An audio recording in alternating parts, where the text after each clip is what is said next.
사도신경으로 신앙 고백하겠습니다. 나는 전능하신 아버지 하나님 천지의 창조주를 믿습니다. 나는 그의 유일하신 아들 우리 주 예수 그리스도를 믿습니다.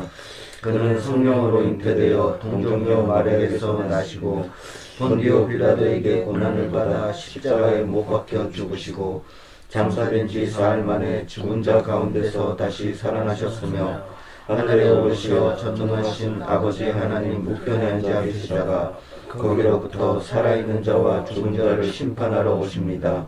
나는 성령을 믿으며 거룩한 공교회와 성도의 교제와 죄를 용서받는 것과 몸의 부활과 영생을 믿습니다. 아멘.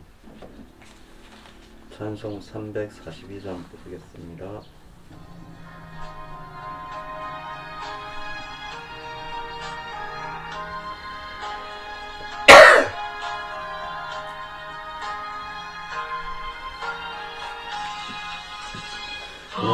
힘을 다해 죄를 짓지 말고 너 용기를 다해 곧 물리치라.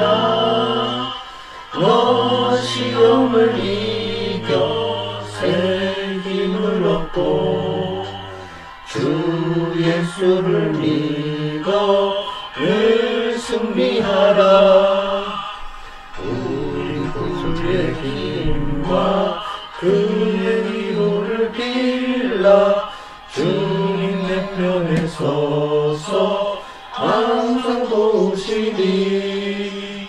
내 친구를 삼가 잘 선택하고 너 언행을 삼가 늘 조심하라. 너 열심을 다해 늘 충성하고 온 정성을 다해 주 봉사하라. 우리 구주의 힘과 그의 위로를 빌라. 주님의 편에 서서 항상 도우시리.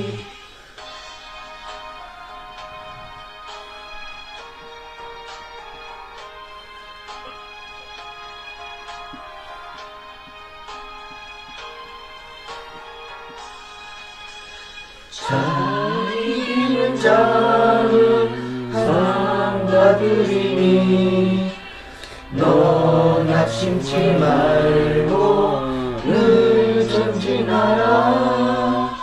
내 구세주 예수 힘 주시리니 주 예수를 믿어 늘 승리하라. 우리 구주의 힘과 그의 위로를 빌라. 주님의 편에 서서 항상 도우시리. 아멘.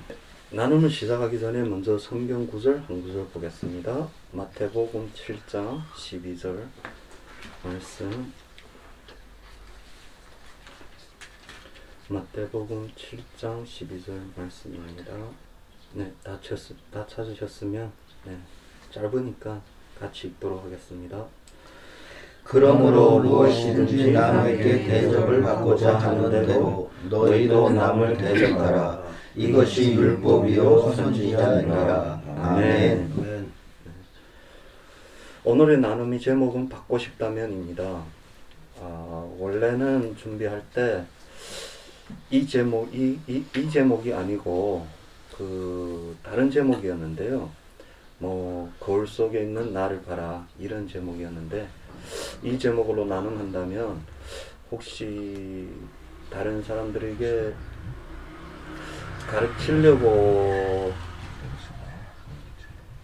가르치려고 한다는 느낌을 받아서 그냥 이렇게 새롭게 바꿨습니다. 근데 안에 내용은 바뀌지 않았어요. 그냥 제목만 바꿨을 뿐입니다. 근데 저는 뭐 다른 사람을 가르치려고 한다는 뜻은 전혀 없으니까 오해 듣지 마시기를 바랍니다. 네, 뭐 다들 알다시피 우리가 나눔의 시간이 돌아온다면 좀 조급한 마음도 있고 무엇 갖고 나눔을 해야 되나 좀 근심도 있잖아요. 저도 그 근심 따라 이게 이번 주에는 뭘 나누면 좋을까 뻥 누워갖고 생각 중에 우리 팀장님이 방문을 닫으면서 그 방문 뒤편에 나오는 거울을 보게 됐어요. 다들 알다시피 거울은 뭐 가정집마다 다 있는 보편적인 가구인데 이 거울이 누가 쓰냐에 따라서 또 달라지더라고요. 여성분들이 쓰면 거울을 귀하게 여기고 남성분들이 쓰면 뭐 여성분들보다는 좀 적게 귀하게 여기는 것 같습니다. 네, 그래갖고 거울을 보니까 저는 또 이런 물음이 떠오르더라고요. 이 거울을 누가 제일 처음으로 발명했을까? 그리고 이 결국 거울을 발명한 이유는 무엇일까? 이런 물음이 생겨갖고 네이버를 한번 찾아봤어요. 네이버. 네. 거기에 네이버에서는 이렇게 설명하고 있더라고요. 거울을 발명한 사람은 이탈리아의 달가로우 형제입니다. 1508년에 유리 뒤에 운을 칠해서 뒤가 비치지 않게 한 것입니다. 라고 설명되어 있었어요. 근데 그 전을 더 전에 보니까 그 예전에는 동을 이렇게 매끈하게 해갖고 거울로 사용했다는 것도 있고 더 그 전에 썩 전에 가면 그냥 물을 받아서 그게 자기 모습을 비쳤는데 그것이 수면이라고 적혀져 있더라고요. 그리고 이거는 첫 번째 의문이고 두 번째 의문은 이 사람이 거울을 만든 이유가 무엇일까? 진짜 지금처럼 우리의 모습을 비춰라고 이 거울을 만들었을까? 라는 물음을 갖고 네이버를 찾았는데 거기에는 뭐 정확한 답은 적혀져 있지 않았습니다. 제가 개인적으로 생각한 거는 뭐 지금 우리가 사용하고 있는 용도로 때문에 그분도 거울을 만들지 않았을까라는 추측은 해봤습니다. 네. 아, 이 거울을 갖고, 이게 목소리가 자꾸 떨려갖고 죄송합니다. 거울 갖고 나눔을 시작하려고 하니까 비뚝 제 생각이 나더라고요. 저는 회사에 출근하면서부터 지금까지 방에 거울은 있지만 뭐 그렇게 거울을 잘 보지 않았던 것 같았어요. 뭐 머리 감고 툭툭 털고 뭐 옷도 뭐 단정하게 양복 입는 게 아니라 그냥 편안하게 입으니까 거울을 볼 일도 없고 또 뭐 제 얼굴이 잘생긴 것도 아니니까 거울 보면 저절로 또 마음이 상할 것 같아 갖고 거울을 잘 보지 않았어요. 근데 제가 거울을 안 보니까 한 개 문제점이 뭐냐면 저절로 거울에 비친 제 모습을 보지 못하니까 저희 눈은 항상 상대편을 보더라고요. 그래갖고 제가 제 모습을 보지 못하니까 상대편을 보면서 상대편을 판단하게 되고 그런 의향이 좀 있는 것 같았어요. 그래갖고 또 다시 그 거울을 보면서 생각한 게 있는데 그게 뭐냐면 사람들이 여성분 같은 분들은 거울 보면서 화장도 하고 남성분들을 보면 거울 보면서 옷을 단정하게 입고 하는데 이 거울의 용도가 꼭 이 한 가지만일까 라는 의문이 또 들었어요. 그런데 다들 아다시피 거울 용도는 이 한 가지가 아니고 또 다른 용도가 있어요. 그거는 뭐냐? 내 모습을 거울에서 보는 것이라고 생각합니다. 그래갖고 이게 어떤 사람은 거울 보면서 화장하고 어떤 사람은 거울 보면서 단장하고 어떤 사람은 거울 보면서 자기 모습을 비추고 어떤 사람은 거울 보면서 자기의 그 흠을 숨기기 위하여 가면을 쓰지 않나 라는 생각이 있어요. 근데 거기에 따라서 나는 거울도 보지 않으니까 아무것도 하지 않는 거예요 되죠. 오히려 거울 보지 않으니까 내 마음속에 내 자신도 볼 수도 없고 거울 보지 않으니까 제가 상대방을 판단하게 되고 이런 생각이 막 들어오는데 아 이제부터는 나도 하루에 최소한 한 번은 거울을 봐야 되겠다라는 생각을 갖게 되었어요. 근데 그게 생각은 생각뿐이지 자고 일어나니까 또 잊어먹게 되더라고요. 그래서 오늘에 올 때도 뭐 어제 저녁에 생각에는 거울 한번 봐야지 하고 생각했는데 오늘에도 샤워하고 머리를 툭툭 털고 옷만 입고 나오게 되더라고요. 거울을 보지 못했습니다. 그러니까 이게 거울을 보면서 그래야 되는데 이게 카메라 앞에 있으니까 말했던 말을 자꾸 반복하게 되네요. 네. 그래갖고 하나님한테 물어봤어요. 하나님, 나한테 왜 이 거울이란 이 주제를 주셨어요? 이 거울을 갖고 생각은 많은데 왜 생각은 많은데 하나님 말씀이 떠오르지 않습니다. 하나님 말씀 뭘 주려고 나를 지금 이 거울을 보게 하세요? 하고 곰곰이 생각하니까 이 말씀이 떠올랐어요. 마태복음 7장 12절 말씀, 아까 다 같이 읽었다시피 뭐 대접받고 싶다면, 우리가 어떤 대접받고 싶다면 먼저 상대방한테 그만큼 대접해라. 이 말은 이 성경에 안 적혀 있을 때도 학교 때부터 어르신들이나 말해갖고 다 아는 사실입니다. 아는 사실인데 너무 보편적인 말인데 사람들이 제일 소홀하게 여기는 거는 이 제일 보편적인 말씀을 제일 소홀하게 여기는 것 같습니다. 그래갖고 저는 이런 생각 해봤어요. 예를 들려면 우리가 지금 거리 노숙인 사역을 하고 있는데 저희들 생각이 아니고 이건 제 개인적인 생각이니까 제 개인적인 생각에는 우리가 한 분을 진짜 뭐 잘 대해주고 필요한 게 있으면 갖다 주고 하는데 시간이 좀 길다 보면 그분이 불만이 오르죠. 아, 이것도 마음에 안 들고 저것도 마음에 안 들고. 그러면 제 마음속에 떠오르는 거는 그거더라고요.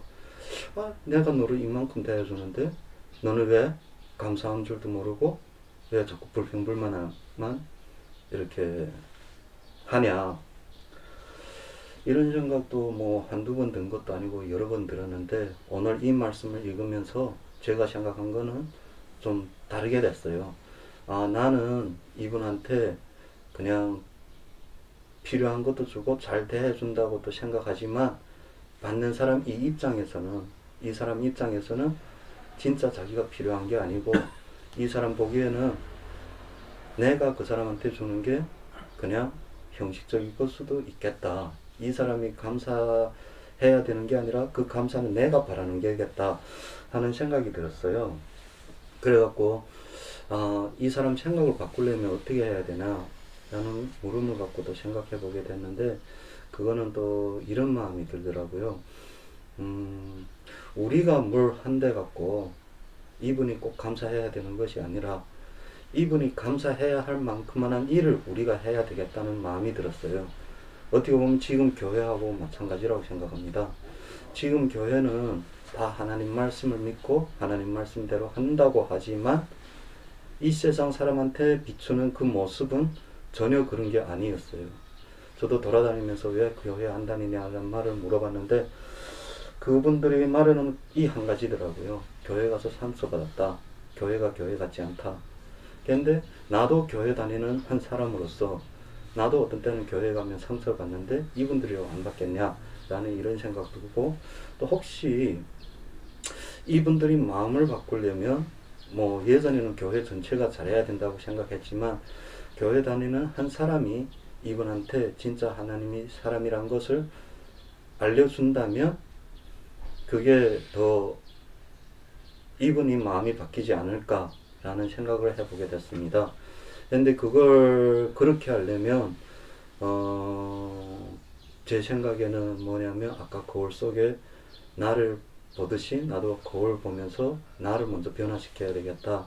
이분이 말에 내가 뭐 불만을 가지는 것보다 이분의 말을 내가 받아들여서 거울 속에 내 진실을 보면서 내 겉모습이 변하는 게 아니라 내 속마음부터 변하면 더 좋겠다. 내 속마음으로부터 겉으로 변하면 이 보는 사람들도 그 진심을 느끼지 않을까라는 생각이 들었습니다. 이게 뭐 여러 번 나눔을 인도해 보았지만 그래도 지금까지 안 변한 게 있다면 이게 항상 이 자리에 앉으면 이게 말이 떨리고 뭐 좀 많이 떨리는 것 같아요. 네. 이게 준비하는 것도 제대로 말 못하는 것 같고 뭐 아까 앞에 말할 때는 내 생각에는 잘 정리됐다고 말했는데 이게 듣는 사람 입장에서는 어떨지 잘 모르겠습니다. 나도 말을 얼버무려 갖고 잘 못한 것 같다는 것도 저절로 다 아는데, 아무튼 결론을 말하려면 저는 이거입니다. 제가 어떤 사람한테서 어떤 대접을 받고 싶다면 저부터 먼저 그 사람을 그렇게 대접해야 되겠다. 내가 원하는 대접 받자면 내가 원하는 대접대로 그분을 대접해야 되겠다 라는 게 제가 오늘 말하고 싶은 주제였습니다. 주기도문으로 마치겠습니다. 하늘에 계신 우리 아버지, 아버지의 이름을 거룩하게 하시며 아버지의 나라가 오게 하시고 아버지의 뜻이 하늘에서와 같이 땅에서도 이루어지게 하소서.